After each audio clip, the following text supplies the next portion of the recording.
Hi everyone, my name is Natalia. Today I'm in Warsaw and I'm excited to kick off a new series by Visegrad Insight called The Voices of Visegrad.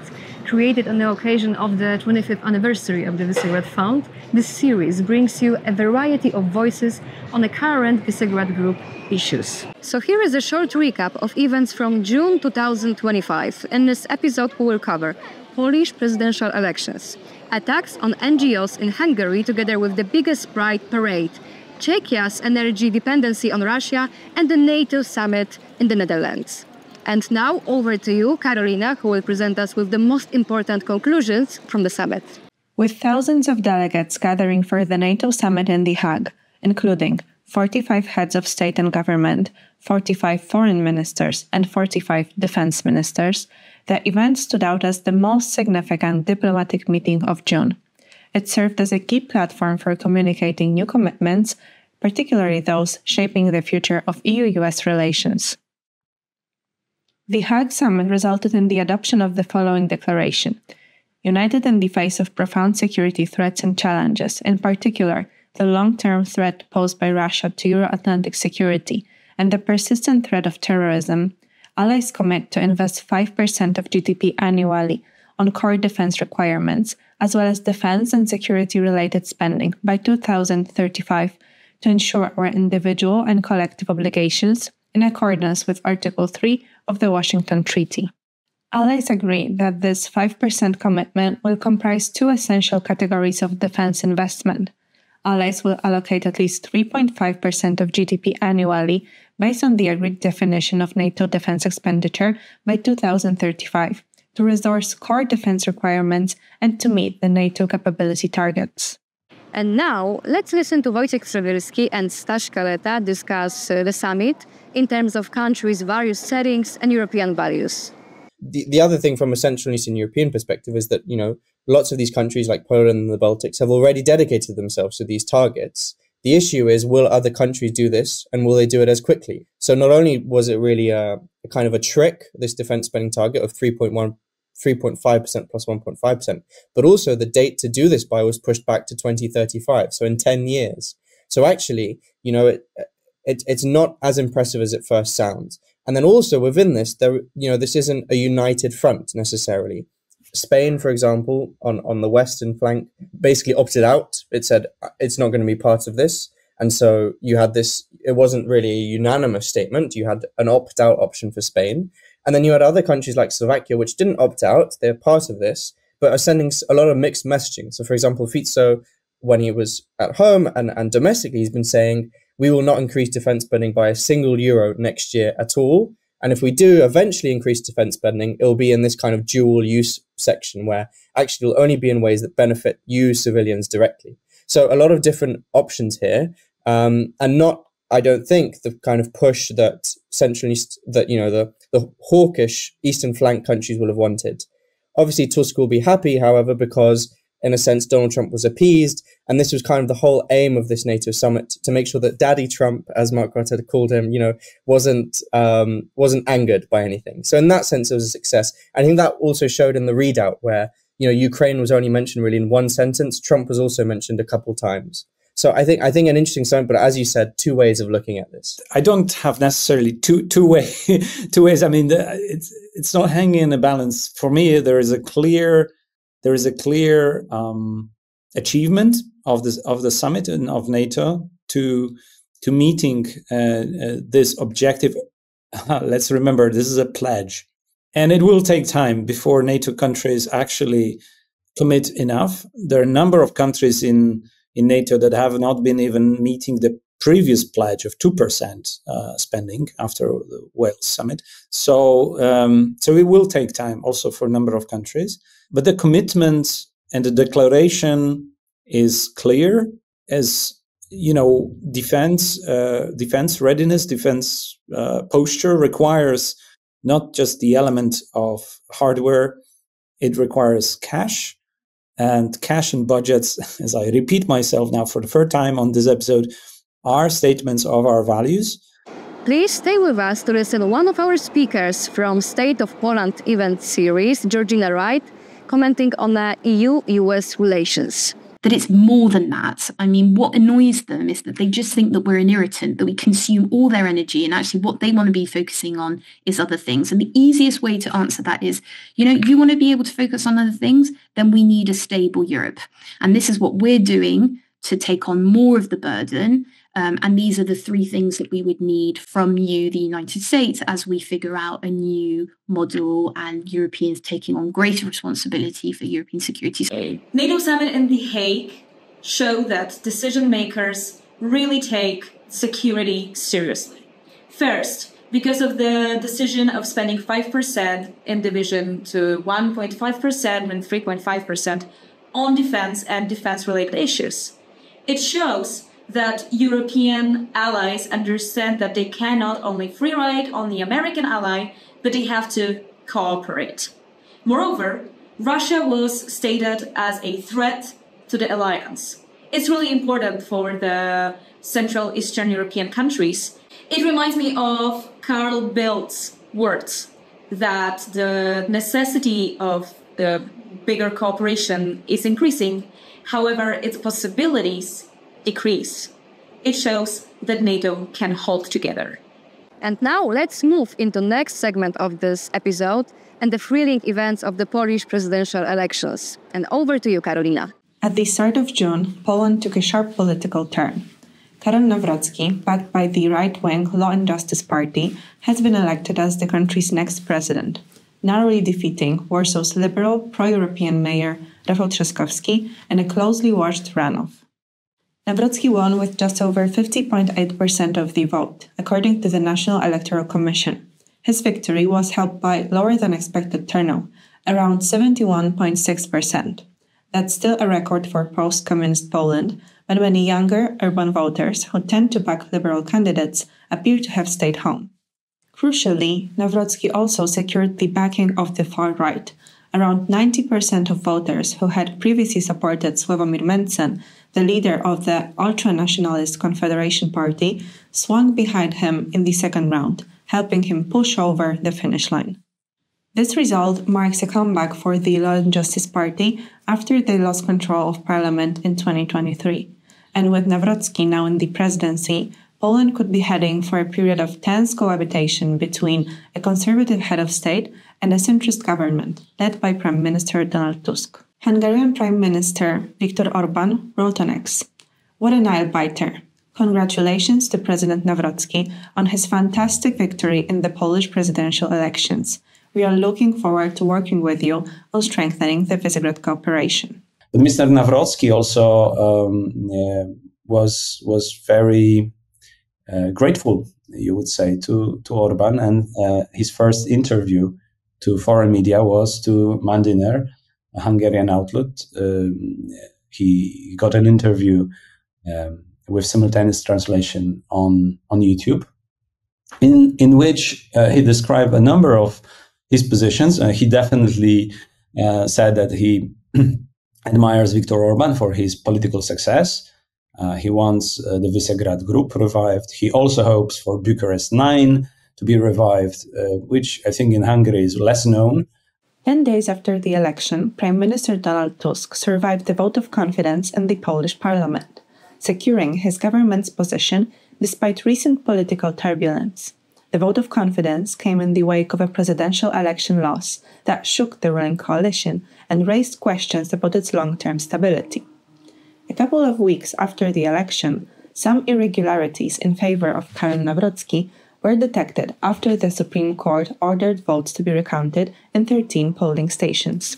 On July 1st, Poland's Supreme Court chamber, responsible for election oversight, whose legitimacy is disputed by both the Polish government and European courts, has issued a resolution affirming the results of last month's presidential election, in which conservative opposition candidate Karol Nawrocki emerged victorious.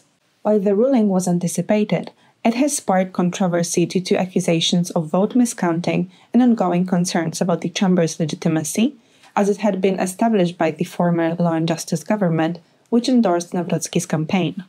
In its ruling, the Chamber of Extraordinary Oversight and Public Affairs acknowledged 21 confirmed election irregularities, but stated that these violations did not affect the outcome. With this decision, Nawrocki is now set to take office in August, succeeding President Andrzej Duda at the end of his second and final term. Let's listen to Wojciech Przybylski and Staś Kaleta and tune in into Visegrad Insight podcast. In Poland, the story I thought we could talk briefly about was the fact that there was this recount of presidential election ballots, which has found that I think 7 polling stations wrongly attributed more votes to winner Karol Nawrocki. Now, as I understand, this isn't, enough to change the vote, and also this will be confirmed by a part of the Supreme Court that was established by the previous PIS government. But I think the lesson here is that there are lots of questions around, why does this recount have to happen? Why were all of these irregularities taking place? And a kind of undermining of that institution and that democratic practice, I think, would be my reading.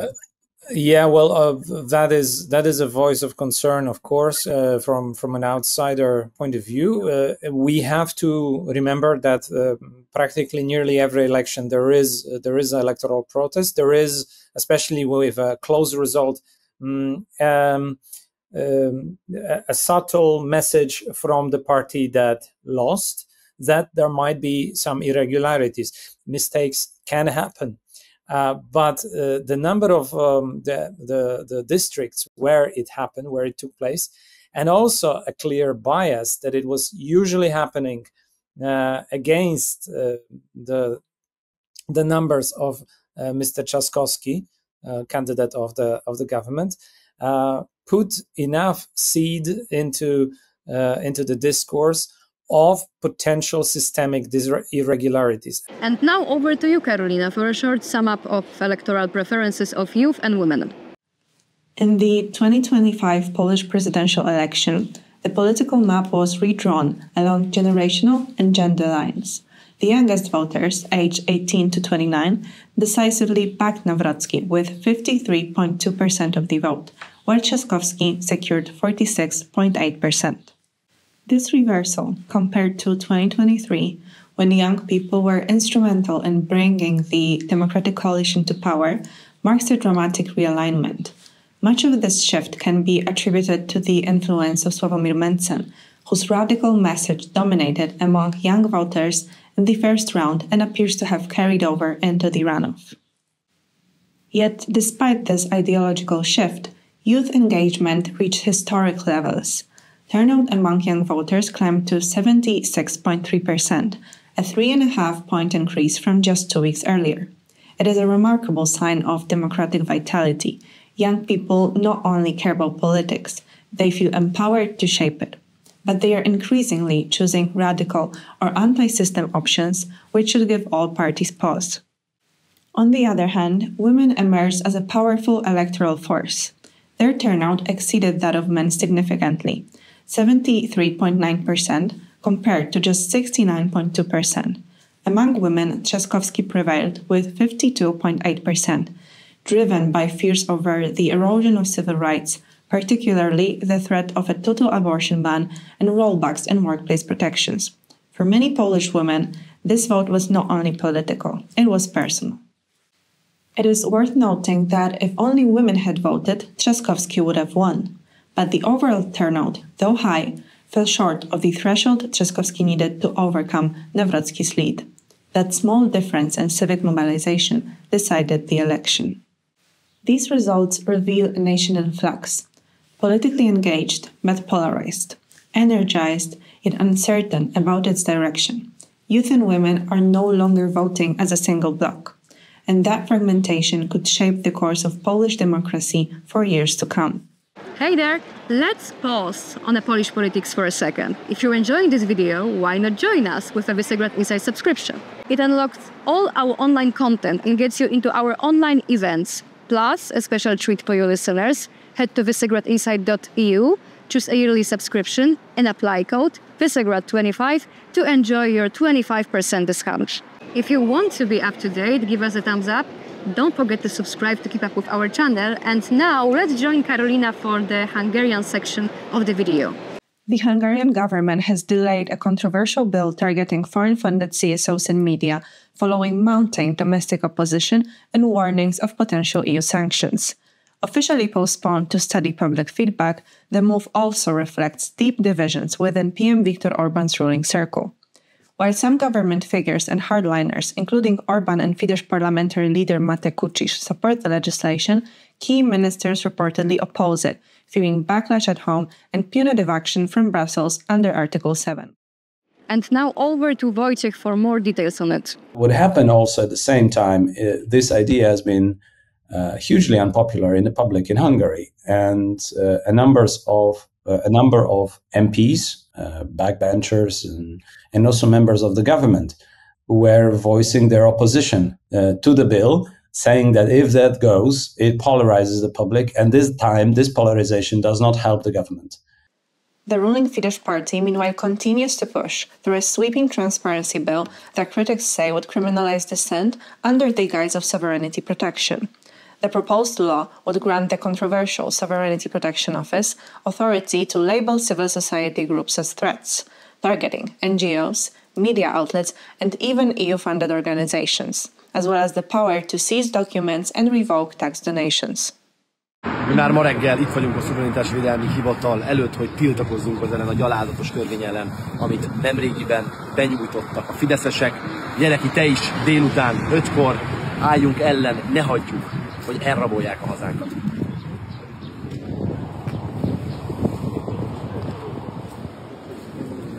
Nem tudjuk garantálni, uram, itt a Orbán kormány legdurvább furkózbotja idején, és munkát az össze.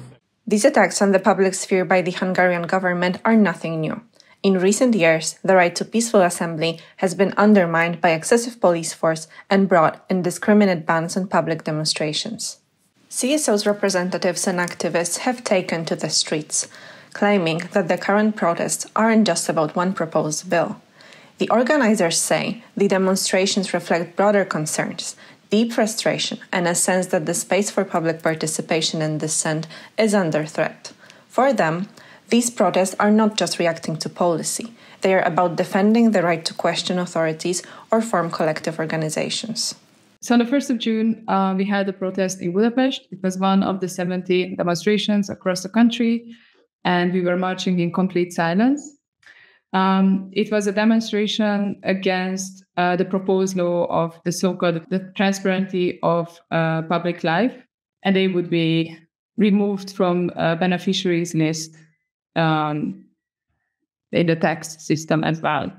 So basically what it means that even if you get just a small amount of foreign funds, you would be considered as someone who is against Hungarian sovereignty. And basically our protest showed that what the country would look like. It would be completely silent. Nobody could raise their voice against what the government is doing. But it's still like a very big step toward dictatorship for Orban, because it really is about silencing free media and NGOs. Previous laws have been a bit more vague and not enforced, but this one a serious step. So just because it was postponed, it doesn't mean that we are in the same space, basically. Now let's move to the Czech Republic. We would like to recommend a great piece by our fellow Albin Sibera. Over to you, Albin. If you want to dive deeper into Czech and Slovak politics, head over to visegradinsight.eu and check out my latest article, Politics Not Pipelines Could Derail the EU's Energy Break from Russia. There, I interviewed energy and political analysts from Czechia, Hungary, Poland, and Slovakia who argue that the real obstacle to the EU's 2027 phase-out of Russian fossil fuel imports isn't about infrastructure or market readiness. It's political leaders in Hungary and Slovakia who are turning energy dependence on Russia into a source of populist leverage and are aided in this by regional energy companies. And that's all for today from the Voices of Visegrad. Thank you for staying with us. Don't forget to subscribe, give us a thumbs up, and see you in the next episodes.